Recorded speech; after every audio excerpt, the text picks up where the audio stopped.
Пензиското прашање повторно пламна во политички оган. По вчерашните обвинување и негирање на релација премиер Уставен суд, денеска и опозицијата се вмеша и алоцираше вината во власта. Во фокусот на судирот е септемвриското зголемување на пензиите од 1000 денари, како и дополнителната 1000-дарка напролет, пари кои во моментов се под закана.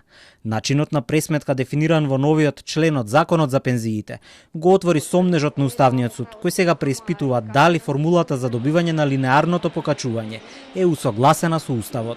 Вчера за време на пратеничките прашања бев многу прецизен и кажав дека имам информации со кои е отпочната постапка и дека судијата известувач ставил подпис на конечниот извештај со кој што се укинува линеарното зголемување на пензиите за пензионерите од следниот месец.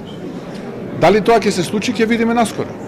Дали сум бил во право, дали информацијата била точна или не, многу скоро ќе добиеме одговор. Јас би сакал да не сум во право. Јас би сакал, посакувам да не сум во право.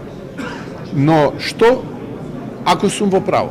Вчера од собраниската говорница премиерот Мицкоски алармираше дека пензионерите се обесправени, а упати и низа обвинување на адреса на Уставен и на судијата известител Добрила Кацарска. Последните информации се дека веќе одлуката е донесена, дека е подпишана од нејзина страна и дека пензионерите веќе нема да добиваат линеарно зголемување на пензиите. Потоа Уставниот суд експресно во узврати. Одлука се уште нема, а минатата недела судот по сопствена иницијатива оформи предмет за да утврди дали линеарното покачување е во согласност со Уставот. Во меѓувреме опозицијата денеска со остри критики кон власта. СДСМ обвинува дека намерно се создава хаос со пензиите. Владата на Мицкоски создаде тотален хаос со исплатата на пензиите. Освен што ги излажа пензионерите, сега се обидува вината да ја префрли на некој друг. Ако власта на ДПМН е доставила во собрание закон кој е неуставен, не може некој друг да биде крив, освен тие што го поднеле.